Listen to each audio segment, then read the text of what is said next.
Good day, and thank you for checking into the Neutral Zone Hotel, an unapologetically left-leaning podcast covering hockey at its best and at its worst.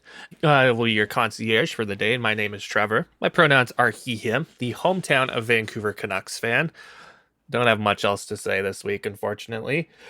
With me today is Alex.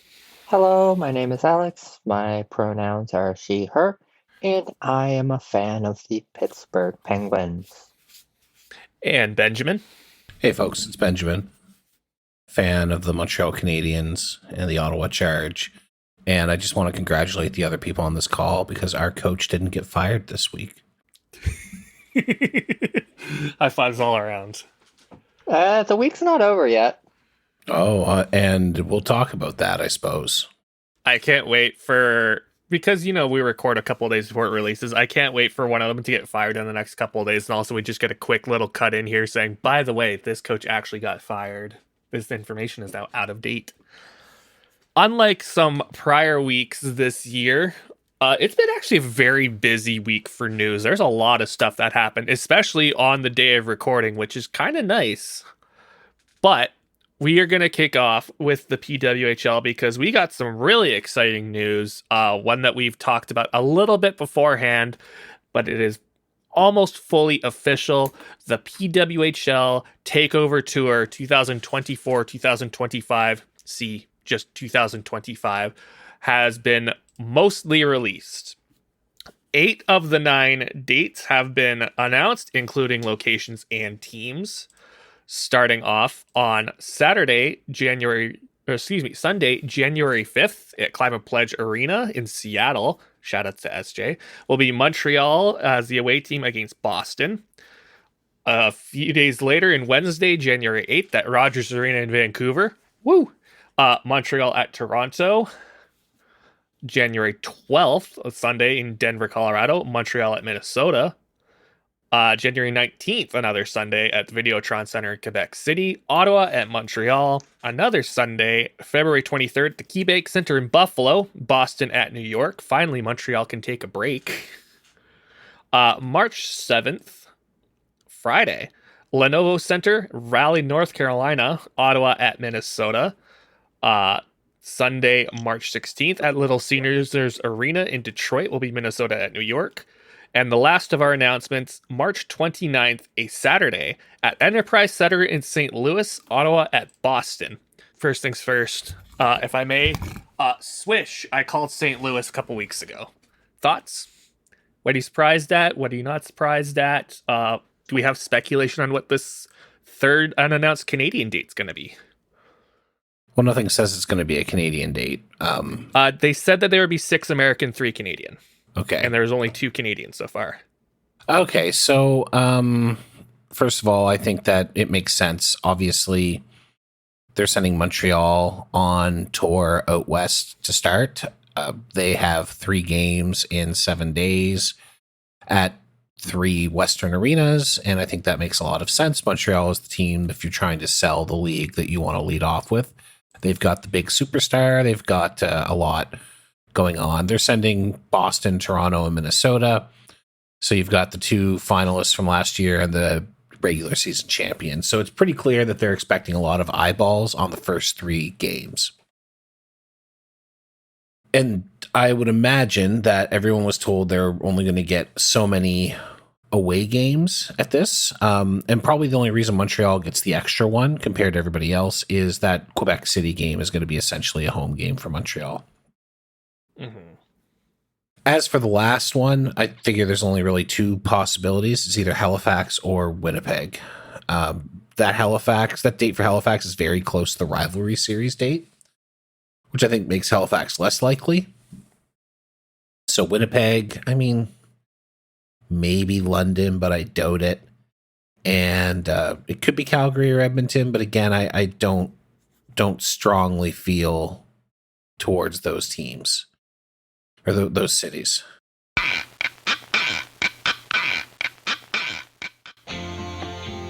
Hey, so it turns out the PWHL final takeover game is going to be played in Edmonton on February 16th. We spent several minutes talking about it without actually looking at the calendars. So SJ is just going to cut it all out and put this in instead. Yeah. I am personally very excited. I know a handful of people who will hopefully have pre-sale codes for me. Hell, I think you probably would have one because of the Victoire, thanks to us going last year. Yeah, I'm getting pre-sale codes for it. So, Sweet. Yeah, no, it should go pretty good. Yeah. I mean, yeah, I've already talked with the lady friend, and I believe she is on board. Especially because I think she might have a minor rooting interest in Toronto, unfortunately. Emma Malte's TikTok feed came across her TikTok feed a while ago, so she's been following her and kind of keeping up with her, which not the best team to be following, but you know what? Hey, if it's support, why not, right? I mean, I'm gonna be for sure cheering for Montreal that game. The one downside is when it is, because it's really the only one that's a midweek game. Everything else is like Friday or like a weekend game. It being a Wednesday is a kind of a bummer, but it is at 7 p.m. So it's like right in that nice prime time. Yeah, I'm expecting a pretty packed house. This is Vancouver. It's gonna be full. It better be. I'm gonna be disappointed otherwise. And a bit of a potential glaring omission that we've seen. Detroit gets a rerun of last year, but Pittsburgh got left out. Yeah, I mean, I think they were 8,000 in Pittsburgh. I think they were hoping for a little bit more. It's also possible that they may have already decided on issuing Pittsburgh an RFP for the league, and they may still have questions about like Detroit. Because as we've discussed, the Pittsburgh has a much better arena situation, both current and future, than Detroit does. So that's possible. They may have already decided that Pittsburgh's on the list, and they're gonna not have to worry too much about it. The other possibility is maybe it just didn't match up with the arena dates that they have. I don't know. No, haven't seen any reporting on that. Mm-hmm. That being said, the Detroit game was a huge success, so it's a no-brainer to try to repeat. Yeah. And if anything, I think that gives a clear indicator of where the PWHL would be looking for expansion. Like, the first times like this is our beta test, let's see if it's sustainable if we do it again, rather than try and hit something new. If it is sustainable, then it's probably full sail ahead. Yeah, It's like I'm pretty sure Detroit's going to get an RFP for a PWHL team during this cycle of expansion. Just the one question mark there is the arena, but there's nothing stopping them from issuing an RFP to the city and get them to fill it out. You have to wonder if they are thinking about dropping 2 in the West by barnstorming Seattle, Vancouver, and Denver, which I think are the 3 most logical places to put a women's hockey team. If they're willing to pay the travel costs for it, yeah, I mean, it makes a lot of sense. Quebec City, we've talked about, logical. Buffalo, I think, very logical. Raleigh and St. Louis, I don't think are immediate candidates for expansion, but I do think they are places they would be interested in having a team down the road. Yeah. I mean, especially, like, the other thing, too, is you've talked about a couple of those places being slam dunks, but at the same time, you can't always have everything be a slam dunk. At some point, you also have to kind of venture forth and kind of poke around and see if maybe you've got some untapped potential. And that's what I think more what Raleigh and St. Louis are right now, is just kind of see what the potential could be like in those markets. And I mean, heck, maybe they're also doing this because, I don't know, maybe there's been indication that those might be markets that put forward one of those RFPs. And so this is them being like, all right, we'll give you a game here. Let's see how it goes. And before we put any more serious thought into said proposals. I also think as long as you're a smaller league in terms of number of teams and looking to actively expand, or actively gauge the interest in a bunch of markets, I think for these showcase neutral site games, I think you're going to want to be cycling through markets where you know there are hockey fans. and you know that there's a place to play, even if you don't have any immediate plans to be there in like the medium term.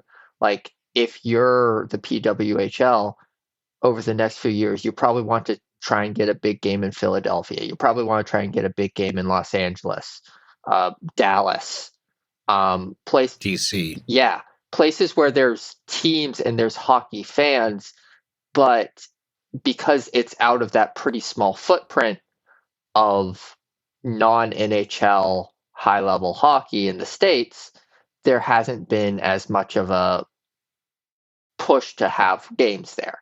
And I think if you're the league, you're trying to have those games there, and Raleigh and St. Louis are the first step in that. And honestly, probably I put Denver in that group as well, because as strong as a hockey city it is, it doesn't have as good as natural pair as like Vancouver and Seattle are with each other. I think that the geographical proximity of Vancouver and Seattle make them a fair bit more likely to get a PWHL team. Yep. But once you go put 2 in the West, you're going to want to put 2 more there eventually. And I think Denver's on that second list, just from a geographic perspective. Raleigh and St. Louis, they're good hockey cities with good reputations. Why not check it out? I would not be surprised if we continue to see them go until they hit every NHL arena that there is over the next couple of years. Yep. Go to Florida. Go to Dallas. Go to Vegas if you can. And go to Utah. Yeah, I mean, it's Utah with being a new market for hockey. What you got, might as well hit while the iron's hot, right? Yeah, I'm just trying real hard not to make jokes about Mormonism right now. I think wherever you can go that has an established hockey market is good. And I think that if you're going to go to other cities, you want to do it where you think there is an untapped market. And I think those cities are few and far between. Maybe Kansas City, maybe Houston. Obviously, Quebec City is the exception to that because Quebec City is Canadian. And absolutely mad to have a hockey team of any sort. 100%. And there's plenty of Quebec City sized markets that you could definitely do a one-off game in, but that's probably like 4 phases down the line here in the States. Yeah, I don't think they're going to be barnstorming in Hartford or Memphis anytime soon. They might do it in Hartford. Does Hartford have anywhere to play other than the mall these days? Probably not. There's the XL Center where the Wolfpack play. Listen, I just want to make fun of the Hartford Whalers having to play in a mall. What? Yeah. Completely valid. No offense to our lovely fans in Hartford, Connecticut. I'm sure that your XL Center is very nice.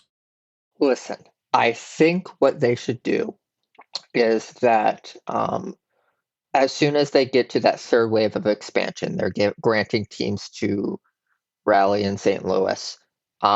I think they should remember that they own the rights to the NWHL or whatever the American predecessor league was, and just grant the Raleigh team the rights to the Connecticut Whale. To the Connecticut Whale. If any name from the PHF comes back, it could be the Connecticut Whale. There's also the idea team. that once again Raleigh takes over a team from Hartford. It'd be very funny. Oh, that's cruel. Well, they would have to come up with their own name, but they would have the history of the Connecticut Whale. That would be the. You go from the Whalers, you become the Hurricanes. So you go from the Whale, and you become what? The Typhoons? The Storm Surge. Mm. Oh, I think technically you need to be a constituent part of a hurricane. So the Raleigh windstorms or the rain. I don't know. I'm not good at this. Honestly, the Surge could be decent. Maybe too close to the Charge though. Sir, But I don't think it's that close. That hasn't It's stopped fine. teams from. You can move the That charge hasn't away. stopped teams before. fair point. Fair point. What I'm going to be very curious about is also going to be the merch offerings. And I'm kind of happy that Seattle's first, because then hopefully that means there'll be enough people and posts online, whether it be through dear friend SJ or just other people who can kind of give a scouting report before I would go for Vancouver. Because, like, you know, if there's, like, obviously I'll pick something up. Like, if it's like a shirt, like a t-shirt for, like, you know, hey, this is our takeover tour, including this date, or maybe specific team merch. Like, if they've got jerseys available, holy hell! I will open my wallet. I will buy a Marie-Philippe Poulin jersey right then and there. But we'll see what happens on that. One can I'm only hope. pretty sure they're going to have good merch. But I'm also sure that if you ask SJ nicely, they will go ahead and send you a shot of what's available. Well, fingers crossed. I'm hoping they will be available to go. Like I mentioned earlier, it is on a Sunday, which is pretty nice. Although I think I didn't quite see all the times, but I think that Seattle one's at like 1 p.m., which is It's 1 p.m. local time, yeah. oof, not the greatest, but again, at least Sunday. All right. Before we take a quick break, just want to remind you, you can follow us on Instagram or Blue Sky at Neutral Zone Hotel, all one word. Come check us out on Discord at neutralzonehotel.com/Discord. Come hang out with us. Come post silly memes. Come chat hockey. You know, we do that here and there. We share some laughs. And if you like this episode, make sure to hit that little button up top there. Rate us 5 stars, give a thumbs up, whatever you so choose. Just let us know that you like what we're doing and help us spread the word. That would be greatly appreciated. And also, before I forget, check us out on YouTube at Neutral Zone Hotel. Leave a comment. SJ will read them. And yeah, we will take a quick break and we will see you back here real soon.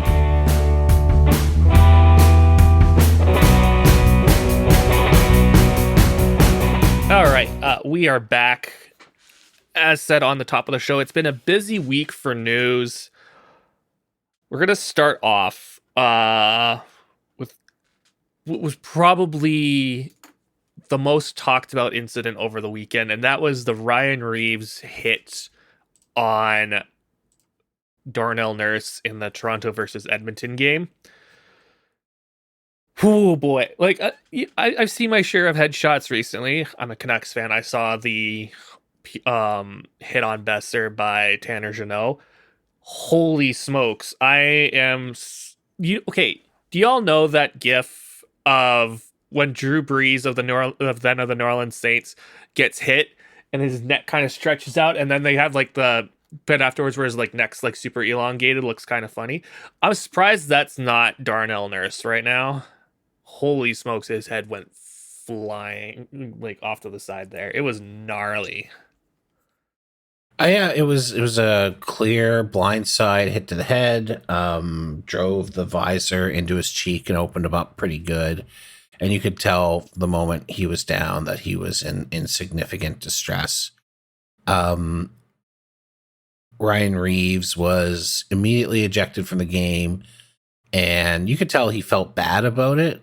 But the simple fact of the matter is, you can feel bad about doing something after, but if you're not making your your hockey plays in a way that is relatively safe for the other people on the ice, you shouldn't be in the league.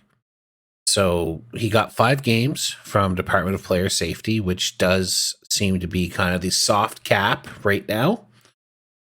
And yeah, that's it. I think he should have gotten more, but I don't think Gary Bettman wants to fight with the union right now. Nope. A little afraid of Marty. I think that the inevitable outcome of this process is they want labor peace in the NHL. Profits are up. Team valuations are up. They do not want to do anything to stop line go up like a lockout. So if they can find a way to ensure to the best of their ability that the players forget that they hired the literal labor secretary of the United States of America to be the head of their union. I think that is part of the goal. You know, they want the NHLPA to be happy as they go into the upcoming rounds of negotiations. And I pretty much agree with that. Also, just said, like, even if that wasn't the case, the NHL player safety doesn't. It takes a lot to get them to go above that 5-game threshold. Because they don't want to deal with anything more complicated than an in-person hearing. They don't want to have it go beyond that. Yeah. Quickly to that point too. It was noted that while this is not Reaves' first infraction, he's had 2 prior suspensions and 2 prior fines. All of that occurred over 3 years ago. Like, I believe his last suspension was like 2020. So he doesn't qualify under repeat offender status anymore, which possibly is why he only got the 5 instead of having more of a book thrown at him. Granted, he's also been out of the lineup for probably over half that time because he's a bit of a plug. But there's a pretty good reason that he hasn't been suspended much over the last 3 years, because in order to be suspended, you kind of need to be playing. And, well... So to be clear, repeat offender status has nothing to do with the length of the suspension. It is entirely about how the fine and salary forfeiture is calculated. Okay. So from the Department of Player Safety FAQ, and this is probably for the best for everyone, a player is considered a repeat offender for 18 months following his most recent incident that resulted in a suspension. His status as a repeat offender in this category is used to determine the amount of salary forfeited should he receive another suspension. It is important to note that even if a player is not defined as a repeat offender, his past history may come into consideration when determining future supplemental discipline. And the difference in pay is that non-offenders lose salary based on the numbers of days in the season. So, for example, if day 1 of the season and the final day of the season is 200 games, and you were suspended for 5 games, you would surrender 5 200ths or 1/40th of your yearly salary. But if you are a repeat offender, you lose however many 80 seconds of your salary. So it's 1 game. So if you were suspended for 5 games, you would lose 5 seconds of your average salary, which basically it's roughly about 2.5 times as much money. Cool. Thank you for the clarification. Appreciate that. Yeah, hopefully, well, it feels kind of weird to say this as a Canucks fan, but ultimately humanity wins out. I do hope the best for Darnell Nurse. Hope he'll be all right. Yeah, you don't need the assistance of Ryan Reaves scrambling his brains for Darnell Nurse to be an eminently beatable player on the ice. So it is best if he is healthy. Yeah. Speaking of healthy, the Bruins might have a healthy-ish roster, but everything else there is not going so well, including leading up to the firing of head coach Jim Montgomery, to the potential surprise of a lot of people. Currently in interim is Joe Sacco, while the team looks potentially elsewhere for another coach. But yeah, Montgomery and the Bruins currently at a record of 8-9-3. So a little underwhelming considering their prior prowess. But wow, that was a bit of a bomb that dropped earlier today, huh? Yeah, so to be clear, the Bruins have been losing. They had a fair few wins to start the season, but since Halloween, Carolina won 8-2. Boston shut out the Flyers and the Kraken, which makes them look a little bit better. But then they get shut out by the Maple Leafs. Calgary gets them to OT. Ottawa beats them in OT. They barely make it past St. Louis. Dallas stomps them 7-2. St. Louis gets them. And then finally the Jackets beat them 5-1. There was a live stream of this game with Tuukka Rask and Patrice Bergeron watching, and the looks of disgust on their face as the game evolves is incredible. Oh, yeah. So there was a clip that I saw, I think of like the third Columbus goal that bounces in off a player, and you just hear him be like, no, oh God, no. yeah, It was art. So I think by the time that the Jackets went up 4-0 on Boston, the social media cry for coach firing had got large. Fluto Shinzawa, the Athletic beat writer, penned a very quick article. Is it time to fire Jim Montgomery? And yeah, it was. The turnaround between those pieces and those posts actually being published and the news coming out was extremely comical, where it was like the second wave beyond the initial Fluto pieces were beginning to come out in the morning. Then like an hour later, the news broke. Yeah. And I think that the Bruins are a team that is used to success, regular season success. And the belief of Don Sweeney is that his roster should be doing better than it is. And I think that is a batshit belief, because this is a team that is basically one line, a goalie and a decent defender, and a bunch of dead rats in trench coats. So it does. I do not think Joe Sacco, a guy who was an extremely mid head coach in the late aughts, early tens, I do not think that he's going to juice more. I think this is the Bruins saying, well, we're going to give up on the season, but we'll see if a different voice can at least get the guys to play like they're not, dead on their feet. Mm-hmm. So before we started recording, I did do a quick little bit of math. Do either of you want to take a quick guess at what Jim Montgomery's points percentage was as a coach during his 2.25 year tenure? 650? Let's go. Alex? I like 650 as well. 715. Yeah, I'll get another job. He had a record of 120 wins, 41 losses, and 23 overtime losses. That's pretty good. And yet, somehow, that was enough for them to fire them.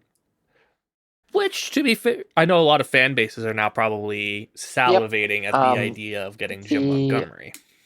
Bruins were a team that, at least coming into the season, had made moves to try and say, we are going to keep pushing forward with what they have. They signed Elias Lindholm, or they acquired him, extended him. Yeah, they brought in a couple of smaller pieces, but they kind of kept the same core of their team together around Pasternak and Marchand. That really kind of indicated that they were going to try and just keep the boat rolling, keep overperforming expectations, keep pushing off the ever-present specter of time coming for them. And then it didn't work. And looking back at that offseason, they paid $7.75 for 7 seasons of Elias Lindholm starting at age 29. They paid $5 million per year for 4 seasons of Nikita Zadorov. Again, starting 6 seasons, wasn't it? 6 seasons. It is. Sorry, I'm looking at Puckpedia. All good. And I'm still not used to the Puckpedia interface. 6 seasons of Zadorov, $5 million again, starting at age 29. They brought in. They traded away Ullmark and brought in Jonas Korpisalo, who they have under contract for 4 more years. It's just a mess, and they are still paying Charlie Coyle $5 million plus, and he's not been great. It looks like age has caught up with Brad Marchand, which is extremely funny. This is the David Pastrnak massive extension year. Jeremy Swayman got his big deal that, quote, reset the goalie market, end quote, and he can only put up a .880. So if the question is, did Jim Montgomery lose the room? Then you fire, and the answer is yes, then firing the coach makes a lot of sense. If this is a roster construction issue, then it makes sense from Don Sweeney's end because he's frantically trying not to get his own butt fired. Mm-hmm. But if this is a situation where ownership has belief in Sweeney and Sweeney thinks that the issue is not with the coach having the year of the players, then I think it's probably the wrong move to fire him. However, it is a move that I think, like you said, Trevor, the rest of the NHL, certainly teams that are also considering firing their coaches, certainly one that they welcome. Mm-hmm. Alex, as a Penguins fan, would you prefer Jim Montgomery to Mike Sullivan right now? I think that you probably need to make a change from Sullivan if you're the Penguins. I also, but no, because I'm still Sullivan's probably better than whoever you're getting to replace him, even if it is a coach as good as Montgomery. But the value there is making a change versus whoever's replacing him for the Penguins. Well, I'm glad you mentioned that, because speaking of change, the Penguins did make a change by sending Lars Eller over to Washington. You want to give some perspective on that? Yeah, so there are 3 teams that are kind of, the discourse around them has been pretty similar over the past couple of days, or over the past week or so. And that's the Penguins, Bruins, and Red Wings, which are teams that, for better or for worse, for more accurate or for less accurate, had ideas that they were contenders for the playoffs, or at least fans and media had ideas that they were contenders for the playoffs. And they have been pretty disappointing, particularly over the past couple of weeks, to the point that rumors of coaches firings, the hot seat has heated up for all 3 of those teams, and Boston is the one that has acted first. The Penguins traded Lars Eller for a couple of draft picks to the Washington Capitals, which was a team where he had a bunch of success, which sucks because Lars Eller, despite being old as dirt, was still an extremely effective player as someone who could produce some offense from the 3rd or 4th line center role. Producing offense from that depth has been the Penguins' problem the past couple of years, and he's helped.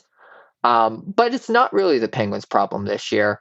And also the Penguins, despite what fans in media might have had you think, probably weren't coming into the season with the intention of contending unless they lucked themselves into it. They were not making a lot of affirmative moves to make themselves better. They were making a lot of moves that netted them futures over this offseason. And so that's one of the reasons why I'm not as worried about the situation with Sullivan, because I don't think there's much of a push from Dubas to try and salvage this team into something that's going to sneak into the 8th seed.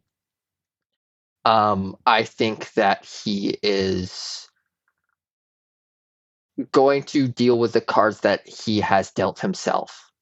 And that is not a good team. And that's fine. At the end of the day, I don't think that there's a belief in the Penguins locker room or the Penguins front office that there is a better coach available for the team than Mike Sullivan. And Crosby consistently seems to be hinting that Sullivan hasn't lost the room. And when you look at the roster construction, I do not see any other coach juicing more points out of this roster. It's a bad right roster. now, barely a top six. There's Crosby and 1.5 forwards I feel good about in the top six. The bottom six has been fine, but the goalie play has been subpar, and the defense core has been a disaster. Letang and Karlsson have been basically giving you what you'd expect offensively, with taking into account aging curves and whatnot. But Marcus Pettersson has taken a step back defensively, and that's really hurt. The depth players have been fine, but they're third pairing defensemen. They're not changing much. And Matt Grzelcyk has been a disaster, which was very predictable. He's not a player who meshes particularly well with Chris Letang, which was his partner to start the season. And he's not a guy who provides that defensive safety blanket. The upside on that is it's not a deal like the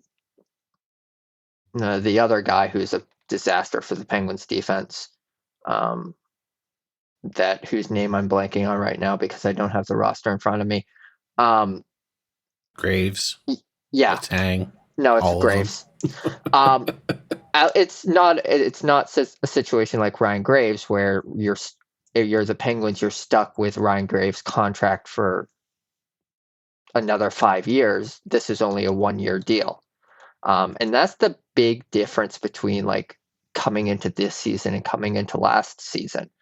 The Penguins added pieces. They added pieces in a way that you could plausibly say that they were preparing to contend again.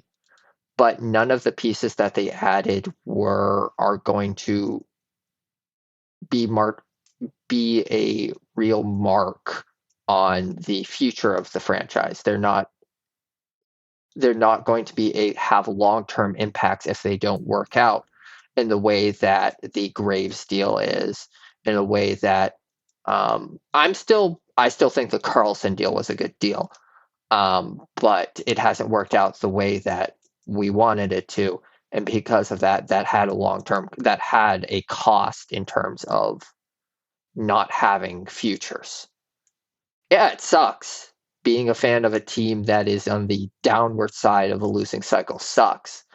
But I think that I would rather be here with a franchise whose front office has positioned itself to be ready for the window to close than I would be in the seats of the Boston Bruins who made those big deals to try and replace their first line center, to try and shore up their defensive core with really costly long-term deals and getting similar results. And I would much rather be the Penguins than, for example, the other team that I mentioned in this group of 3 disappointing Eastern Conference teams that are looking at firing their head coach, the Detroit Red Wings, who are facing very similar problems, but do not have the success of their window having ever been opened. Because they are not in a great position right now. They're basically the same that they always are, where they're kind of knocking here and there. They maybe try and add a piece that maybe isn't the best, and then they hope and pray for 9th. Yep. The Calgary Flames with the Red Wings, Minnesota it's Wild the situation special. that it's where it's been for the past few years, where they've made a couple of signings of okay players in free agency, solid veteran pieces, but because you're bringing them in as free agents, they're a bit overpaid. Your core is still a bit underwhelming. You still have questions in goal that haven't been answered. And it wouldn't surprise me if Lalonde was the next guy to go, and they try to swoop in and pick up Montgomery, because it's a good coach that's now available. There has been some questionable moves by Yzerman over the last little while, and I mean, he moved Jake Wallman. He paid to move Jake Wallman so they could sign Tarasenko and Patrick Kane. I forgot Tarasenko went to Detroit. Yeah. Holy smokes. So Wallman's now the number one defender on the Sharks, and like that's not like, you know, it's like saying I'm the strongest kid in my elementary school. It's a brag, but it's not. It's kind of a humble thing. But he was a useful, reasonably paid defender, and they got rid of him because they have to pay Ben Sherratt and Justin Hull and Jeff 97-year-old Jeff Petrie, and Eric Gustafson, who is a best used as a power play 2 quarterback and then completely sheltered. So it's very much like this roster is not an NHL caliber roster, and they made decisions that probably made it worse in the offseason. Like, all the credit to Vladimir Tarasenko, good forward in terms of scoring goals, but absolutely nothing to offer outside of that.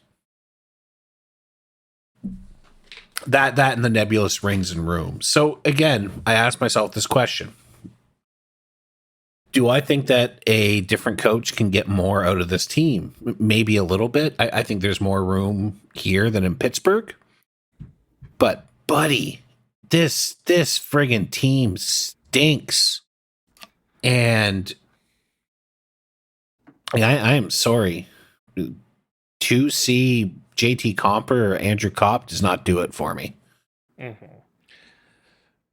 Yzer plan, it never really seemed to get off the ground, and I'm at this point, I'm kind of wondering if Detroit's fan base kind of turns their back on him. Kind of similar to what happened with Trevor Linden in Vancouver about 7 years ago when he was the president. But while the Yzer plan may be a mistake, Pittsburgh's plan at least seems to be right on course, which is be bad, draft get a first overall pick who's a generational talent, wait 21 years for it to repeat. It happened in 84. It happened in 2005. We're right on pace for 2026. Yeah, it certainly is. I do think the Penguins are going to rebound and be more mid than worst goal differential in the league, which they currently occupy at the time of recording, but still on the bad side of mid. But yeah, right on schedule. Well, look, there's a lockout coming, so it could just be a lockout thing like Crosby was. Yeah. No, there's no lockout coming. I firmly believe what I said earlier, which is that the NHL wants to make sure line go up. Yeah. All right. There is one more quick thing. Alex got to talk about the Penguins. I'm gonna take a moment to talk about the Vancouver Canucks, as it was announced today that forward JT Miller will be on leave for an indefinite period of time. So this has happened. This is the third time now in the last 6 months that this has happened to a Canucks player. Derek Forbort took a leave of absence at the start of the season for what is believed to be a family matter. Phil Di Giuseppe. I said that in a complete Italian accent. I can't help it. How can you not? Phil Di Giuseppe. Anyway, he took a leave of absence during the middle of the Vancouver-Edmonton series for the birth of his child. And then he came back in that series and scored a goal the next game, so that was cool. So, there's potential reason then to believe that it might be a family issue with JT, especially because throughout the last week or so, he's not been himself. Uh, the game against the Islanders on Thursday, which I was in attendance for as a self-birthday present to myself, he had a bad game, a very bad game. And he kind of went back to, for lack of better words, his piss baby self, where, he was slamming his stick against the bench after whiffing a slap shot, just not skating on back checks and whatnot. Just, bleh. On Friday, he did a signing at out in Metro Vancouver, and by all accounts, including my own personal one, he was just not in a good mood. Very little interaction with fans, just kind of going through the motions. And then on a game against Nashville on Sunday, he got benched for almost the entire third period, including after the net was empty with the Canucks trying to mount a comeback. And he's one of the mainstays when if they're trying to do that. Like, he's one of the key players, and he didn't see the ice for almost that entire third period. He played a whole 11 minutes in that game, which was, like, I think when Pettersson led the forwards with 21. Like, Connor Garland played 19 minutes. So with this coming up, and Rick Tocchet, coach, talked about it earlier today, saying, he just kind of needs some time to get his head right. So maybe it might be a family thing. It might just be a mental health thing. And if it is that, in all honesty, good for him. I'm glad we are at a point where we are able to prioritize a player's mental health instead of telling him, no, suck it up, stay out on the ice, keep playing.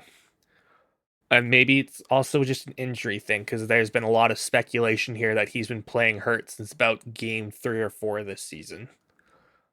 From a humanitarian perspective, and as personally, I wish nothing but the best for him.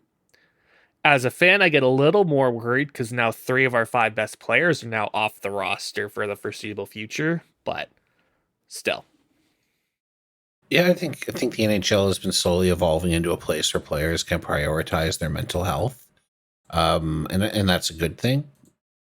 I imagine that being a incredible, or even pretty good professional hockey player is very challenging mentally, and I think it takes different people, different styles in order to succeed at it. So, obviously, wishing nothing but the best to JT Miller, and hoping that he gets well soon.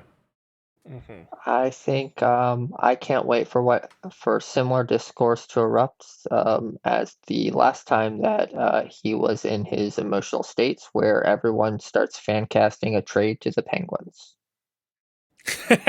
Nice. It won't happen because. Oh no. Well, the last time that happened, it ended up being that the Canucks captain got traded. So no, don't put that juju out in the world. I like Quinn Hughes. Listen. He's great. He's the best thing we've ever had on the defense. Listen. And he's still like only 5%. My team cannot be good, or my team is not good. I will take joy where I can find it, and where I can find it is trying to manifest painful personnel moves for other teams. Yeah, but you've got 29 other fan bases to pick on. Why are you picking on the one that I'm a fan of here? Because you're here right now. Fine. Although, sorry, it does, to go back a bit, you mentioned Marcus Pettersson. There was a couple reports I saw floating around that there are a couple teams that are, inquiring about him, including the Vancouver Canucks. So I'm guessing at this point, Vancouver just wants to collect every Pettersson. Yeah. Because we have Elias Pettersson. They called up Elias Pettersson, the other Elias Pettersson. So, why not? Let's go 3 for 4, because I think there's one in the Nashville system as well. Marcus Pettersson's probably going to be traded because he's on expiring deal and is very tradable. He has been the most tradable guy in defenseman in the Penguins D-Corps for going on 4 years now, and he hasn't been traded because he's been good, but the team's no longer there. I would like to make a minor correction to a point that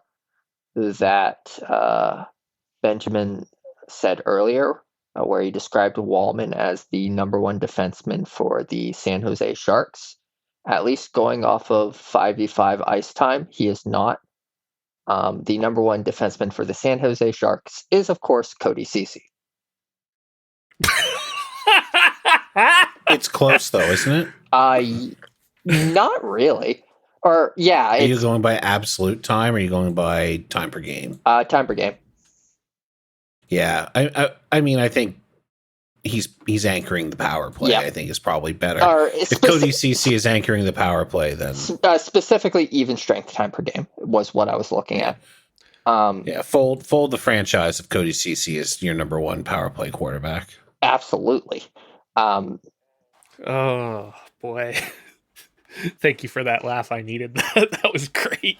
Listen, Cody Ceci in a situation where he's not supposed to be the guy is perfectly reasonable. And he is certainly not supposed to be the guy for the Sharks right now, because the Sharks aren't looking to have anyone be the guy. That's right. Yeah, no, it's just that he's a perfectly serviceable defender that they paid to get rid of, and everyone went, why? He's actually okay, and he's properly paid. Very weird stuff. But yeah, Mike Greer is like, yeah, I'll take that guy. Why not? So you can sign Vladimir Tarasenko to give back twice what he scores. One other thing I wanted to bring up is that Friedman reported that the cap may go up more than the 5% traditional increase, may go up by as much as $8, $9, or $10 million. This is because the league has such tremendous revenue that the players can't catch up at 5%, it seems. And that seems to match with the math that we did. We were talking about like the end of the repayment cycle from COVID and all that. So I've put together a short game. Okay. That I would like you two to play. And this, so you guys may have heard of Who He Play For. Yes. Yes. This is called Who They Pay For. Okay. So oh boy. I'm going to give you a team, and I want you to give me the top paid player. Okay. And within $500,000, how much money they make.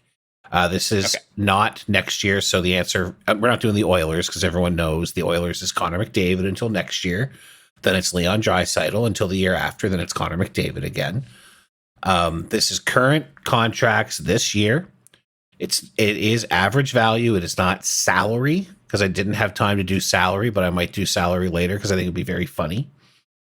So I'm just going to start with Trevor. I'm going to give you a team. Tell me the top paid player. If there's a tie, either is acceptable.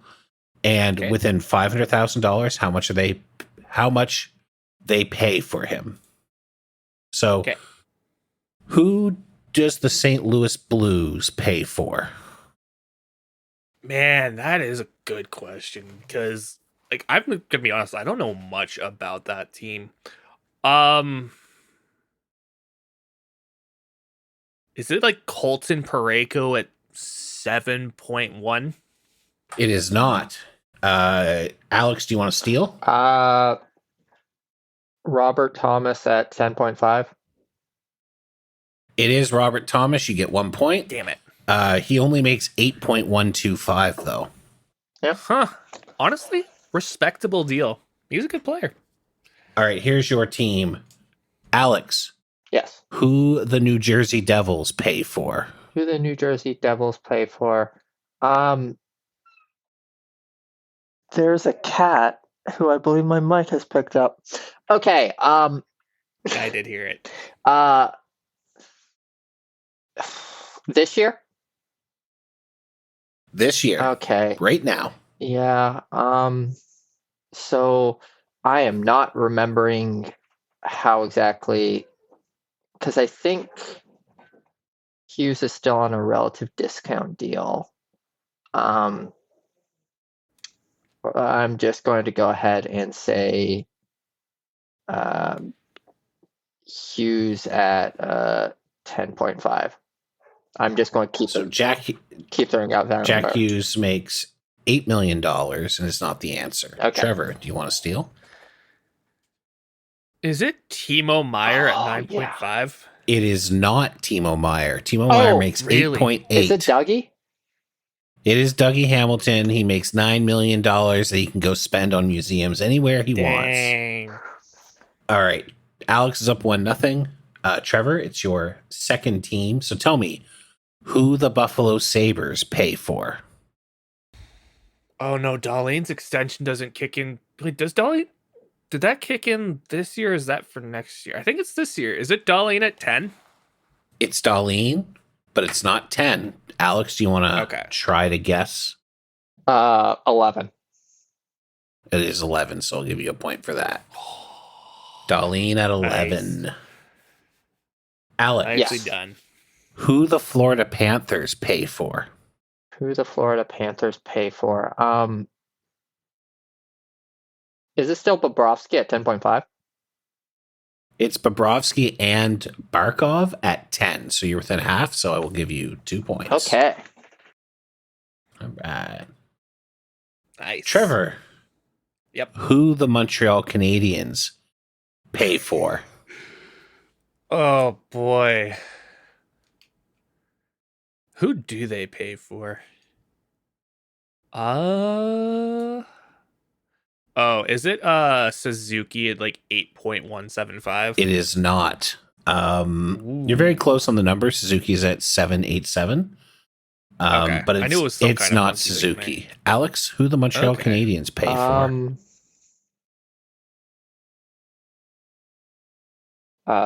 Caulfield at 9.1 something. It is not Caulfield. He has almost the exact same money as Suzuki. He makes $25,000 less. The top paid skater is Patrick Laine, 8.7. But the correct answer is and will be next year Carey Price at $10.5 million. Whoa! Tomato. You didn't even get Patrick Laine, so you can't tomato me. Laine hasn't skated for them. How's that not? I do think that I was expecting you to pull one of those. I have saved the harder ones for last. So Alex, who the Philadelphia Flyers pay for?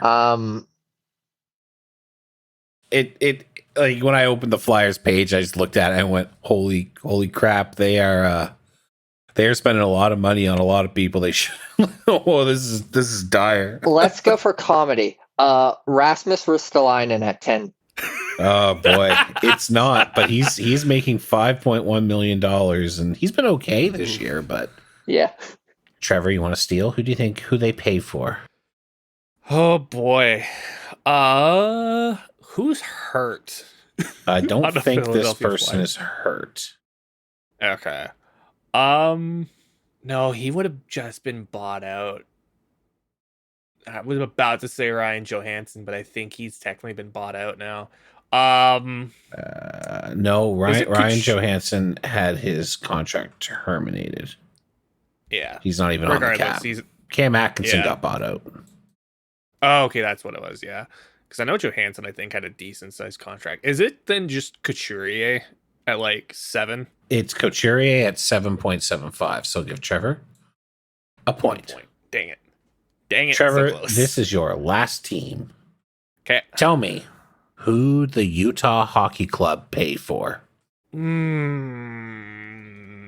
This is another problem because I know one of their guys just signed a big extension, but that doesn't kick in until next year. Is it Mikhail Sergachev at 8? It is Mikhail Sergachev at 8.5, so I'll give that to you. Yes! All right, Alex. All right. For the win, who the Anaheim Ducks pay for? Gibson at 8.5. It is not Gibson. He makes 6.4. But it is not. He is actually the third highest paid player on that team. Trevor, can you steal for the win? So I'm glad you said that Gibson made 6.4 because I thought it might be Killorn, but I think his only was 6. I think, is it Troy Terry at 7.5? It's Troy Terry at $7 million. Trevor with the win. Yes! Trevor knows who they pay for. This game may come back but it might be who they don't pay for, and it might be about buyouts. Yeah, that's where I thought this was going. This was a great game. Thank you so much for this. That was awesome. Yeah, so that was my little game that I made up literally while you were talking about the Penguins, Alex. The tiebreaker would have been you use the emoji thing to answer, and it would have been who's the top paid player on the Nashville Predators. Well, yeah, that's a tough one because there's a couple of guys. But that one only wouldn't be Stamkos. Would that be Yossi? It is still Yossi. I don't know. 9 million. Yeah, 9 million and change. But because they just signed a bunch of big contracts. You know? Stamkos would definitely be a wrench in there. Stamkos is only the third best paid player on that team. Really? Who's more than him aside from Yossi? Forsberg. Oh yeah, that makes sense. Forsberg got like the big deal, and Stamkos is on his downward slope deal. Well, you say that, he still has it. Oh my goodness. Nothing like watching a struggling team come into your home team's barn and absolutely put on, well, not necessarily a clinic, but put on a nice W, including 2 goals from their big free agent acquisition. Yeah, it really sucks when you're watching a game of hockey and then realize, oh, we're the tune-up game. Yeah, right. But I've been going to Senators games for a few years, Trevor, so you can deal. Hey, I was with you. I mean, heck, the people at home can't see it, but I'm wearing Senators jersey that I got there. Yeah, and that was the night that the Stars scored 6 goals. Yeah, more like got 6 shots on goal. It was bad. Yeah, the Senators were terrible that night. I'm going to see them against the Golden Knights on Thursday, so let's hope they do better than they did that night, and also tonight, as they are getting stunted on. Are they? Well, no, because they killed Dallas when we saw them. How was the other way around? Dallas had you're thinking of when you saw them against Florida on Pride Night, right? Oh, right, yeah. Florida beat the piss out of them. Yeah, because when we saw the Sens versus Dallas, Dallas has got all of 12 shots on goal. Yeah. Anyway, the Oilers are mad they got shut up by the Habs last night, so Connor McDavid just went out and had a casual 3-point game so far. Yeah, no big deal. 3 points is all from Draisaitl, no big deal. All right, if we've got nothing else, you have been listening to The Neutral Zone Hotel, which is written, hosted, and produced by the Neutral Zone Hotel crew. You can find out more on our website at neutralzonehotel.com. You can also follow us on social media on Instagram or Blue Sky. We were there first. At Neutral Zone Hotel. As well, you can join our Discord at neutralzonehotel.com/Discord. Come hang out with us. We're a good time. Shout out as well to friend of the show, Emily Mowbray, for our fabulous logo. And if you like this episode, please rate us 5 stars on your podcast platform of choice, or click the like button if you're listening on YouTube. Thank you so much for listening. We'll see you next time you choose to stay with us at the Neutral Zone Hotel. Bye!